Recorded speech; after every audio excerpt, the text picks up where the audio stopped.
नमस्कार दोस्तों। तो ये हमारा आज का जो वीडियो है वो है टॉपिक नंबर 7, जिसमें हम लोग डिस्कस करेंगे balance section, under reinforce section और ओवर रेनफोर्स सेक्शन के बारे में। ठीक है ना। तो अगर आपने इससे पहले जो मैंने पढ़ाया है अगर वो वीडियोस नहीं देखे हैं तो ऊपर प्लेलिस्ट का लिंक आ रहा है, ऊपर जाके आप लोग सारे वीडियोस जो भी इस वीडियो से पहले बने हुए हैं आरसीसी डिज़ाइन के बारे में वो सारे देख सकते हैं, ताकि आप लोगों को जो मैं आज आपको बताने वाला हूँ वो अच्छे से समझ में आए। तो इस वीडियो को अब मत देखो, अगर आप लोगों ने पिछले वीडियो नहीं देखे हैं तो पहले वो जो जितने भी हमारे वीडियो हम लोग मैं बता रहा हूँ आपको कि वो देखो, पहले वो देखो, उसके बाद में इस वीडियो को देखो तो आपको अच्छे से समझ में आएगा। ठीक है ना, जो मैं आज बात करने वाला हूँ। ठीक है, तो आज का जो टॉपिक है हमारा वो है balance section, under reinforce section और ओवर रेनफोर्स सेक्शन के बारे में। तो ये चीज़ें क्या होती है वो हम लोग आज सीखेंगे। ठीक है ना। तो सबसे पहले होता है बैलेंस सेक्शन की बैलेंस सेक्शन। अब ये चीज़ें क्या है कि बार बार हम लोग जब कॉलेज में पढ़ते हैं ना तो हमको समझ में नहीं आती है। ठीक है ना। तो अब इनको अच्छे से समझ लो आप। ठीक है ना। तो अब हम लोगों ने पढ़ी तो हम लोग क्या है कि ऊटपटांग बातें करते थे इनके बारे में। ठीक है ना। हम लोग सीधे ये बताते हैं कि बैलेंस सेक्शन क्या होता है। तो बैलेंस सेक्शन वो होता है जिसमें हमारा जो कंक्रीट और स्टील होता है दोनों बराबर तरीके से काम करता है। ठीक है ना। और फिर पूछते थे कि अंडर एनफोर्स क्या होता है। तो अंडर एनफोर्स हम लोग बताते थे कि अंडर एनफोर्स मतलब क्या कि उसमें थोड़ा सरिया कम पड़ गया। ठीक है ना। और फिर ओवर एनफोर्स क्या कि उसमें सरिया ज़्यादा हो गया, है ना, स्टील ज़्यादा हो गया। मतलब इस तरीके से हम लोग बताते थे। तो इस तरीके से नहीं बताया जाता है, उसको हम लोगों को एक टेक्निकल लैंग्वेज में सीखना पड़ेगा, समझना पड़ेगा। ठीक है ना। आप बोलो कुछ भी, लेकिन आप लोग अगर टेक्निकल लैंग्वेज में उसको सामने वाले को बताओगे ना तो फिर मज़ा आएगा बताने का। ठीक है ना। और जब एग्जाम में भी एक क्वेश्चन पूछा जाता है ना तो हम लोग इसी तरीके से लिख देते हैं और हमारे मार्क्स कट जाते हैं। ठीक है ना। इस तरीके से नहीं लिखना है। आज मैं आपको बताऊंगा ना उस तरीके से आप लोग बताओ इसको तो आपको अच्छे से समझ में आएगा। ठीक है ना। अब बैलेंस सेक्शन के लिए अब आप लोगों ने जो पिछले वीडियो देखे होंगे सारे, अगर आपने पिछले वीडियोस देखे हैं तो आपको अब मैं बताऊं कि अब बैलेंस सेक्शन के बारे में हम लोगों ने क्या पढ़ा था कि बैलेंस सेक्शन वो होता है जिसमें जो हमारे परमिसिबल स्ट्रेसेस हैं, मतलब क्या कि जो हमारे सिग्मा सीबीसी और जो सिग्मा एसटी है ना, वो दोनों एक साथ अपने लेवल पर पहुंचते हैं। ठीक है ना।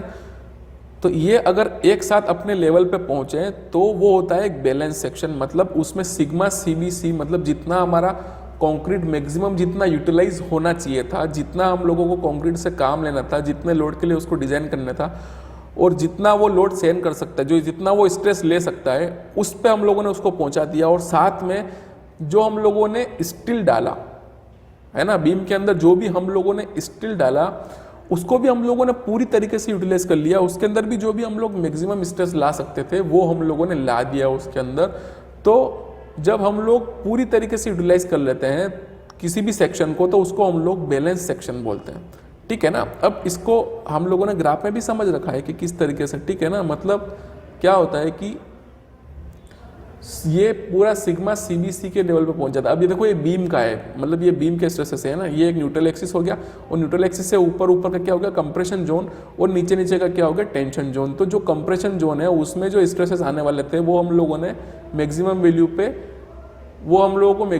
पे मिल गए और जो हमारे टेंशन में थे वो भी हम लोगों को मैक्सिमम वैल्यू पे मिल गए। तो वो एक बैलेंस सेक्शन बन गया। ठीक है ना। ये बीम के अंदर आने वाली ये स्ट्रेट लाइन है, मतलब ये एक ग्राफ है भाई। ठीक है ना। इसको मतलब ये बीम मत समझ लेना आप लोग, ग्राफ है, मैंने पिछले वीडियो में बता रखा है। ठीक है ना। तो अब ये तो हो गया बैलेंस सेक्शन। तो बैलेंस सेक्शन में हम लोग जितने फॉर्मूला बनाए सारे बैलेंस सेक्शन के हिसाब से बनाए। तो अब बैलेंस सेक्शन में हम लोग क्या करते हैं कि देखो अब बैलेंस सेक्शन में हम लोगों को जैसे कि न्यूट्रल एक्सिस निकालना है। ठीक है। तो न्यूट्रल एक्सिस निकालने के लिए हम लोग क्या निकालते हैं, n = kd होता है ना। ठीक है ना। तो इस केस में क्या बन जाएगा क्रिटिकल सेक्शन, क्योंकि अब देखो बैलेंस सेक्शन को हम लोग क्या बोलते हैं, बैलेंस सेक्शन को हम लोग क्रिटिकल सेक्शन भी बोलते हैं। ठीक है ना, क्रिटिकल सेक्शन, और इसको हम लोग इकोनॉमिकल सेक्शन भी बोलते हैं। इसको हम लोग इकोनॉमिकल सेक्शन क्यों बोलते हैं, क्योंकि हम लोगों ने इसमें जितना हम लोगों को स्ट्रेस यूटिलाइज करना था वो भी कर लिया और जितना हम लोगों को मतलब कंक्रीट का स्ट्रेस यूटिलाइज करना चाहिए था वो भी कर लिया हम लोगों ने, और स्टील का जितना हम लोगों को यूटिलाइज करना था मैक्सिमम जितना हम लोग कर सकते थे स्टील से ले सकते थे वो भी हम लोगों ने यूटिलाइज कर लिया।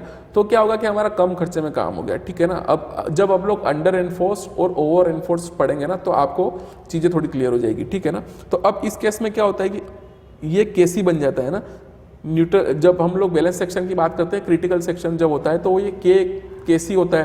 तो अब के सी के लिए हम लोगों ने फॉर्मूला भी निकाला था, है ना। के सी के लिए क्या फॉर्मूला निकाला था आप लोगों ने, पता है आपको? M sigma C B C divided by M sigma C B C plus sigma S T, ठीक है ना। ये फॉर्मूला निकाला था ना आप लोगों ने, ठीक है। और जब ये एम की वैल्यू आपको पता ही है, आई एस कोड क्या कहता है कि 280 divided by 3 sigma C B C. तो इसको हम लोग सोल्व करते हैं, तो इस वैल्यू में पुटअप करते हैं इस वैल्यू को, तो फिर ये एक और इक्वेशन क्या बन जाती है हमारी, 1/1 प्लस 0.0107 सिग्मा एस टी।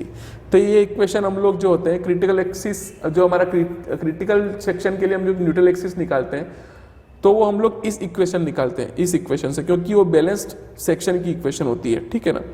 इसका हम लोगों ने एक निकाला था कि परसेंटेज एरिया क्या होगा, मतलब जो हम लोग एरिया ऑफ स्टील निकालते हैं ना, उसको हम लोग परसेंटेज की टर्म में हम लोग कैसे निकालते हैं। तो इसके लिए हम लोगों ने पढ़ा था कि 1/2 फॉर्मूला ये था भी, हम लोगों ने पिछली बार देख लेना, आप पिछले वीडियो में मिल जाएगा आपको, sigma C B C divided by sigma S T into 100, ठीक है ना। और इसको मैं एक तरीके से लिख सकता हूँ, देखो स्ट्रेस रेशो की टर्म लिखूंगा तो स्ट्रेस रेशो क्या होता है, sigma S T divided by sigma C B C. तो इसको मैं लिखूंगा तो क्या बन जाएगा, अब इसको मैं सोल्व करूंगा तो ये हो जाएगा 50 और ये हो जाएगा के सी और ये हो जाएगा आर सी, क्योंकि R C equal to sigma S T divided by sigma C B C, तो आर सी नीचे आएगा, ठीक है ना। तो ये इस तरीके से हम लोग इसका परसेंटेज ऑफ स्टील निकाल सकते हैं, जो हमारा परसेंटेज एरिया है वो स्टील का, वो हम लोग निकाल सकते हैं इस इक्वेशन से बैलेंस सेक्शन के केस में, ठीक है ना। तो बैलेंस सेक्शन तो हम लोगों ने पहले पढ़ा भी हुआ है, तो आप लोगों को क्लियर हो गया होगा, ठीक है ना। अब बारी आती है अंडर एनफोर्स सेक्शन की, और जो हम लोगों ने जो बैलेंस सेक्शन के केस में एक चीज और, हम लोगों ने moment of resistance find out किया था, है ना। हम लोगों ने 2 मोमेंट ऑफ रेजिस्टेंस निकाले थे, तो एक तो हम लोगों ने सिग्मा सीबीसी की टर्म में निकाला था और एक सिग्मा एसटी की टर्म में निकाला था, ठीक है ना। मतलब एक हम लोगों ने इसके अलोंग लिया था, ये यहाँ पे हमारा एक जो एवरेज यहाँ पे बन रहा था सिग्मा सीबीसी बाई 2, मतलब C/2 करके जो बन रहा था हम लोगों ने निकाला था यहाँ पे, और इधर में हम लोगों ने सिग्मा एस टी का यहाँ पे इस तरीके से, क्योंकि सिग्मा एस टी यहीं पे पूरा वर्क करता, तो उस हिसाब से हम लोगों ने टी इंटू एस टी करके और ए एस टी करके और हम लोगों ने निकाला था फॉर्मूला। और हम लोगों ने 2 फॉर्मूले बनाया था, एक बार हम लोगों ने इसके अलोंग मोमेंट ऑफ एरिया लिया था और एक बार हम लोगों ने इसके अलोंग जो है वो मोमेंट ऑफ रेजिस्टेंस लिया था, और इसके अलोंग एक बार हम लोगों ने मोमेंट ऑफ रेजिस्टेंस लिया था, ठीक है ना। तो वो सिग्मा सीबीसी के टर्म में, अगर इसके अलोंग लिया था तो सिग्मा सीबीसी के टर्म में निकल के आया था, और इसके अलोंग लिया था तो वो सिग्मा एसटी के टर्म में निकल के आया था। तो 2 निकले थे हमारे मोमेंट ऑफ रेजिस्टेंस, ठीक है ना। तो पहला वाला निकला था 1/2 सिग्मा सीबीसी और जे और के इंटू बी डी स्क्वायर, ठीक है ना। सिग्मा सीबीसी क्या, कब, जब मैक्सिमम, इससे पहले हमारा यहाँ पे सी था, ठीक है ना। सी मतलब कंप्रेशन जो भी आने वाला है, ठीक है ना। और एक हम लोगों ने निकाला था सिग्मा एसटी की टर्म में, तो सिग्मा एसटी की टर्म में हम लोगों ने निकाला था sigma ST into AST into JC into D, ठीक है ना। यहाँ पे भी जेसी ही हो जाएगा क्योंकि क्रिटिकल सेक्शन है हमारा, इसलिए यहाँ पे जेसी हम लोग यूज करेंगे। तो बैलेंस सेक्शन के केस में हम लोग इससे भी मोमेंट ऑफ रेजिस्टेंस निकाल सकते हैं और इससे भी हम लोग मोमेंट ऑफ रेजिस्टेंस निकाल सकते हैं, दोनों से हम लोग मोमेंट ऑफ रेजिस्टेंस निकाल सकते हैं। चलिए ठीक है, अब यहाँ पे हम लोग आगे बढ़ते हैं। तो ये तो क्या हमारे बैलेंस सेक्शन के बारे में जानकारी। अब दूसरा वाला सेक्शन क्या है, अंडर रेनफोर्स्ड सेक्शन। तो अंडर रेनफोर्स्ड सेक्शन में यहाँ पे लिख देता हूँ अंडर रेनफोर्स्ड सेक्शन, ठीक है। अब वो अंडर रेनफोर्स्ड सेक्शन क्या होता है। अब बैलेंस रेनफोर्स्ड सेक्शन के केस में हम लोगों ने जो हमारा परसेंटेज स्टील निकाला है ना, इसको इस तरीके से समझो आप कि जो हम लोग इसमें स्टील प्रोवाइड कर रहे हैं, जो हमारी बीम है उसमें हम लोग स्टील प्रोवाइड कर रहे हैं, है ना, वो बैलेंस एक्शन मतलब बैलेंस सेक्शन के हिसाब से सेटिस्फाई नहीं हो रही है, और बैलेंस सेक्शन के हिसाब से जो हमारा यहाँ पे स्टील आना चाहिए था उससे ये वाला स्टील कम है ना, ये वाला स्टील उससे कम है। मतलब जो हम लोग परसेंटेज ऑफ स्टील निकाल रहे थे क्रिटिकल सेक्शन के लिए, उससे ये वाला स्टील ये वाला जो हमारा स्टील है वो ये कम है, मतलब P is less than PC in this case, ठीक है ना। तो अगर ये लेस है तो क्या होगा कि इसमें जो मैक्सिमम स्ट्रेस जो हमारा डेवलप होने वाला है स्टील में, वो तो पहुंच जाएगा मैक्सिमम लेवल पे, लेकिन क्योंकि ये कम हो गया बैलेंस सेक्शन में, हम लोगों ने मतलब जो हमारा क्रिटिकल था उससे हम लोगों ने कम डाला। जैसे कि मान लो कि ये हमारी M20 का एक ग्रेड है कंक्रीट का, इसको ऐसे समझो कि मान लो कि ये एक M20 का एक ग्रेड है हमारा कंक्रीट का, और उसके हिसाब से हम लोगों ने यहाँ पे 4 सरिये डालने थे, है ना। मान लो 12 mm के 4 बार्स हम लोगों को यहाँ पे डालने थे, लेकिन हम लोगों ने क्या किया कि 3 बार ही डाले, है ना। तो हम लोगों ने क्या किया कि 3 बार ही डाले, तो 3 बार ही डाले तो 1 बार चला गया। तो अब क्या हो गया कि तो हमारा कंक्रीट M20 का तो रहा, लेकिन उसके हिसाब से यहाँ पे हम लोगों ने बार नहीं डाले। तो अब क्या हो गया कि ये टेंशन में थोड़ा कमजोर हो गया, ठीक है, टेंशन में कमजोर। और जो ये हमारा कंप्रेशन में तो जिस तरीके का है उसी तरीके का हो गया, लेकिन टेंशन में कमजोर हो गया। जितना टेंशन इसको पहले लेना चाहिए था M20 के हिसाब से, उससे इसने कम लिया टेंशन, ठीक है ना। इतना आप लोगों ने समझा। अब इसको ग्राफ से समझो आप लोग, ठीक है ना। अब मैं ग्राफ बनाता हूं यहाँ पे, जो हमारा ग्राफ हम लोग अमूमन बना ही रहे हैं सब तरफ, तो ये हम लोगों ने बनाया। तो अब क्या हुआ कि हम लोगों ने मैक्सिमम टेंशन इसमें डेवलप कर लिया, मतलब इसमें हम लोगों ने इस स्टील के हिसाब से इसमें जितना स्ट्रेस आने वाला था मैक्सिमम, वो हम लोगों ने डेवलप कर लिया सिग्मा ST, ठीक है ना।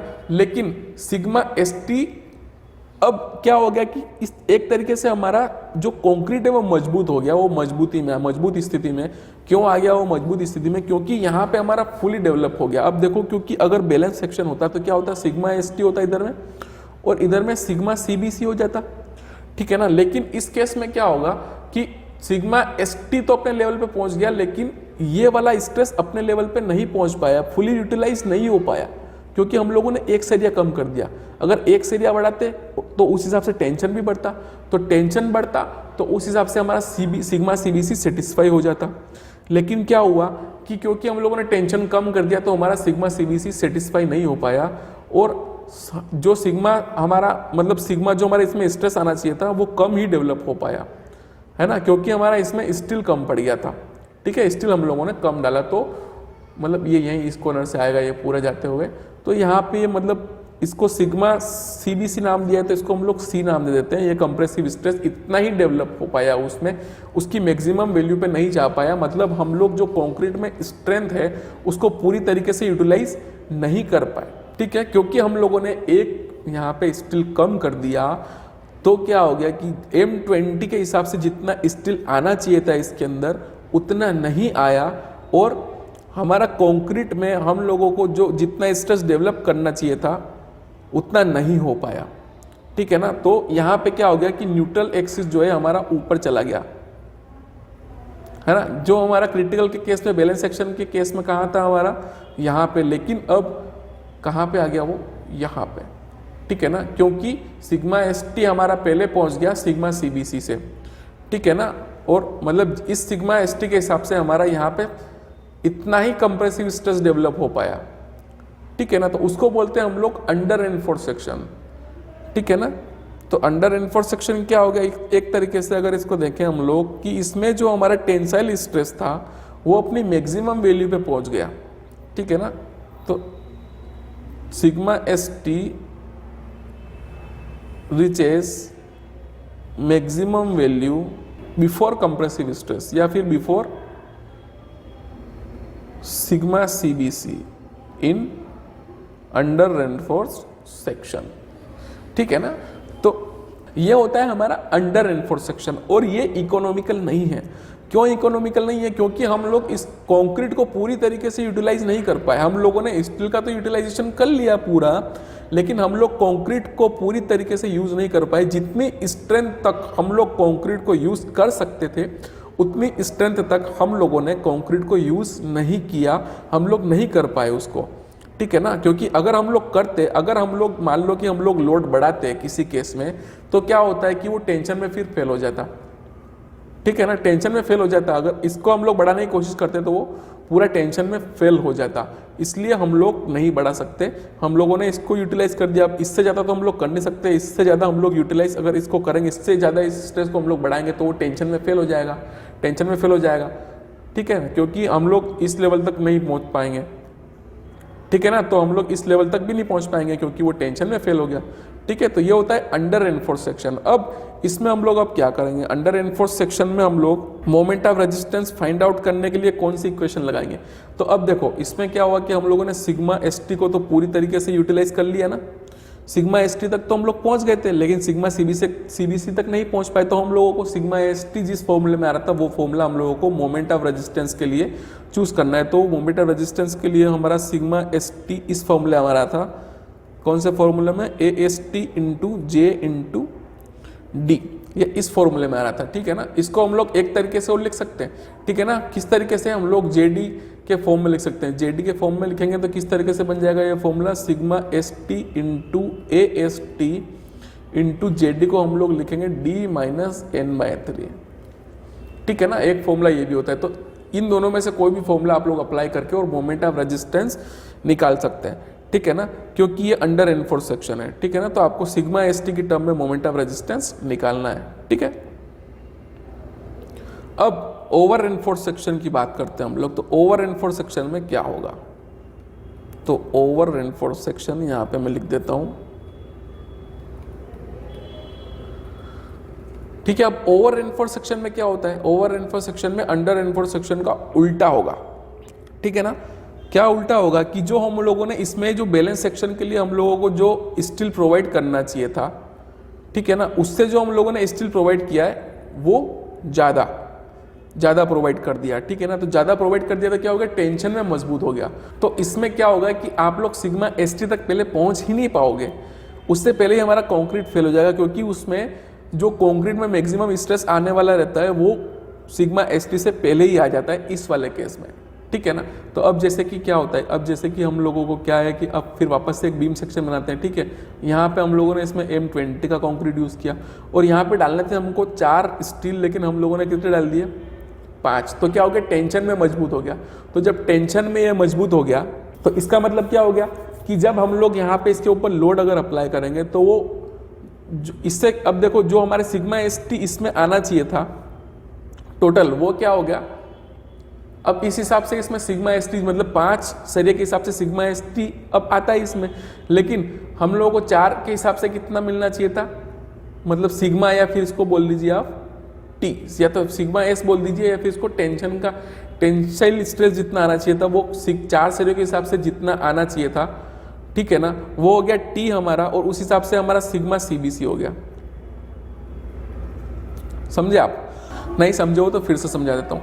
अब देखो क्या हो गया कि ये मजबूत हो गया। अब M20 का हम लोगों ने कंक्रीट यूज़ किया यहाँ पे, तो ये बीम क्या हो गई, पूरी ज़्यादा मजबूत हो गई। तो मजबूत होने पे क्या होगा कि टेंसाइल में तो मजबूत हो गई, लेकिन कंप्रेशन, अब कंप्रेशन में उससे पहले ही, मतलब अब देखो क्या होगा कि अब इसको मैं यहाँ पे इस तरीके से बेंड करता हूँ। ठीक है ना, ये हमारी बीम है।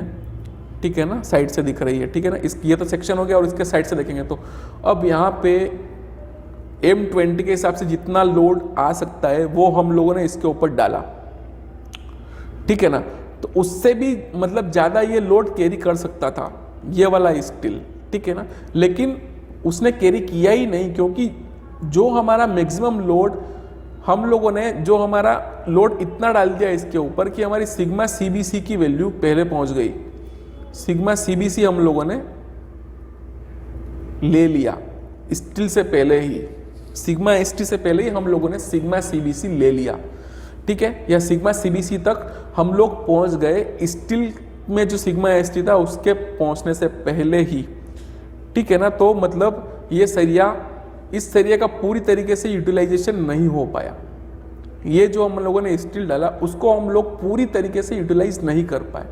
ठीक है, तो एक बार फिर से यही अनइकोनॉमिकल सेक्शन हो गया, क्योंकि भाई हम लोग जब सरिया को पूरी तरीके से यूटिलाइज नहीं कर पाए, इसका मतलब क्या है कि हम लोगों ने उसमें ज़्यादा सरिया डाल दिया। ज़्यादा सरिया डाल दिया मतलब ज़्यादा खर्चा लग गया इसमें।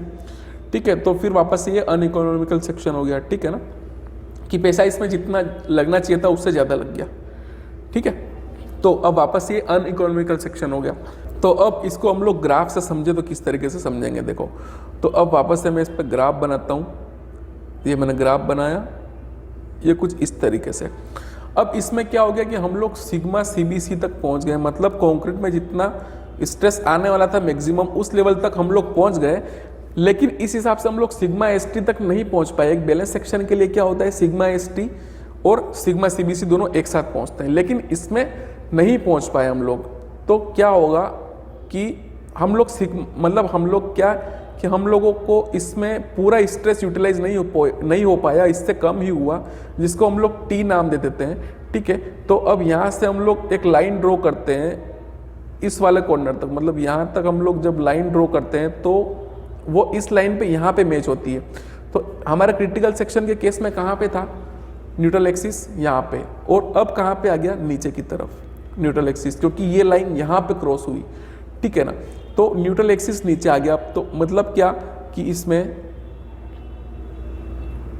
n is greater than NC, neutral axis, actual neutral axis is greater than critical neutral axis in over reinforce section. ठीक है ना, तो इस तरीके से होता है over reinforce section. Over reinforce section is the section in which stresses in the concrete reaches its maximum value before steel। तो ये इस तरीके से हम लोग इसको डिफाइन करते हैं ओवर एनफोर्स सेक्शन को। ठीक है ना, तो ये तीन तरीके के सेक्शन होते हैं। तो ओवर एनफोर्स सेक्शन में अब हम लोग फॉर्मूला कौन सा यूज करेंगे, क्योंकि यहाँ पे सिग्मा सीबीसी की वैल्यू हम लोगों को पहले मिल गई, तो सिग्मा सीबीसी के हिसाब से ही हम लोगों को मोमेंट फाइंड आउट करना पड़ेगा यहाँ पे। तो moment of resistance find out करने के लिए यहाँ पे कौन सा फॉर्मूला था हमारा, यहाँ पे फॉर्मूला था हमारा 1/2 sigma C B C into J into K into B D square. ठीक है, एक ये था, इसको हम लोग एन के फॉर्म में बनाते हैं। ठीक है ना, एन मतलब न्यूट्रल एक्सिस के फॉर्म में, तो ये सिग्मा सी बी सी हमारा ये हो गया। ठीक है ना, और जे डी हम लोग अलग लिख लेते हैं और के डी हम लोग अलग लिख लेते हैं, और यहाँ पे क्या बचता है वापस बाद में, यहाँ पे बच जाता है हमारा बी। ठीक है, तो अब यहाँ पे किस तरीके से लिखेंगे हम लोग इसको, सिग्मा सी बी सी, और जे डी को हम लोग किस तरीके से लिखेंगे, डी माइनस n/3, और के डी को हम लोग लिख देंगे n इंटू बी। तो ये वाला फॉर्मूला भी हम लोग मोमेंट ऑफ रेजिस्टेंस निकालने के लिए यहाँ पे यूज कर सकते हैं। ठीक है ना, किस केस में, ओवर एनफोर्स सेक्शन के केस में। ठीक है, तो अब इसकी हम लोग एक बार समरी निकाल लेते हैं। तो भाई बैलेंस सेक्शन के लिए क्या होगा, बैलेंस सेक्शन के लिए और अंडर एनफोर्स सेक्शन के लिए और ओवर एनफोर्स सेक्शन के लिए। ठीक है, तो बैलेंस सेक्शन में क्या होगा, balance section is the section in which stresses in both concrete and steel reaches simultaneously to its maximum value. ठीक है ना, मतलब सिग्मा एस टी और सिग्मा सी बी सी दोनों अपनी वैल्यू, अपनी मैक्सिमम वैल्यू मतलब अपनी वैल्यू तक दोनों एक साथ पहुंचते हैं। ठीक है ना, और अंडर एनफोर्स सेक्शन और ओवर एनफोर्स सेक्शन में पहुंच ही नहीं पाते। ठीक है ना, एक दूसरे से लेग कर जाते हैं वो। ठीक है ना, तो इसमें क्या होता है, इसमें हम लोगों को सिग्मा एस टी मिल जाता है, लेकिन सिग्मा सी बी सी तक हम लोग नहीं पहुंच पाते। और इस केस में क्या हो जाएगा कि हम लोग सिग्मा सी बी सी तक तो पहुंच जाते हैं, लेकिन सिग्मा एस टी तक हम लोग नहीं पहुंच पाते, क्योंकि उसमें स्टील ज़्यादा होता है, मतलब इसके हिसाब से नहीं पहुंच पाते। ठीक है ना, मतलब क्या हो गया कि ये जो है इसमें स्टील रेनफोर्समेंट ज़्यादा हो गया, इसका मतलब ही ये होता है कि इसमें रेनफोर्समेंट ज़्यादा हो गया। ठीक है, और इसमें क्या हो गया भाई, कंक्रीट की स्ट्रेंथ ज़्यादा हो गई इसमें। ठीक है ना, इस तरीके से हम लोग देखते हैं इसको। ठीक है, तो ये तीन तरीके के सेक्शन होते हैं, बैलेंस्ड, अंडर एनफोर्स और ओवर एनफोर्स्ड। अब अगले वीडियो में हम लोग यहाँ पे तीन टाइप की प्रॉब्लम जो हम लोग इसमें देखते हैं। ठीक है, जब हम लोग आरसीसी डिज़ाइन करते हैं तो उसको मतलब इसमें तीन तरीके के प्रॉब्लम अराइज करते हैं। ठीक है ना, प्रॉब्लम मतलब वो नहीं, मतलब जब हम लोग कैलकुलेशन करते हैं तो यहाँ पे तीन तरीके से हम लोग कैलकुलेशन करते हैं। एक तो हम लोग moment of resistance find out करने के लिए, मतलब जब हमारे न्यूमेरिकल प्रॉब्लम होते हैं ना, न्यूमेरिकल्स जो आते हैं वो किस तरीके से आते हैं, तीन तरीके से आते हैं कि भाई moment of resistance find out करना है, फिर हम लोगों को स्ट्रेसेस फाइंड आउट करना है, या फिर हम लोगों को सेक्शन डिज़ाइन करना है। इन तीन तरीकों से क्वेश्चन पूछे जाते हैं। ठीक है ना, एग्जाम में जब भी पूछे जाते हैं तो इन तरीकों से पूछे जाते हैं। तो इन तीनों तरीकों से तीनों तरीकों को हम लोग सीखना है। तीनों किस तरीके से हम लोग निकालेंगे, कौन कौन से फॉर्मूले हम लोगों को लगाना है, ये सारी चीज़ें हम लोग सीखेंगे अगले वीडियो में। तो उम्मीद करता हूँ कि दोस्तों आपको ये वीडियो समझ में आया होगा। समझ में आया हो तो इस वीडियो को लाइक ज़रूर करें दोस्तों, और अपने दोस्तों के साथ में शेयर करें। और अगर अभी तक आपने इस चैनल को सब्सक्राइब नहीं किया है तो इस चैनल को सब्सक्राइब कर लीजिए और देखते रहिए सिविल ज्ञान।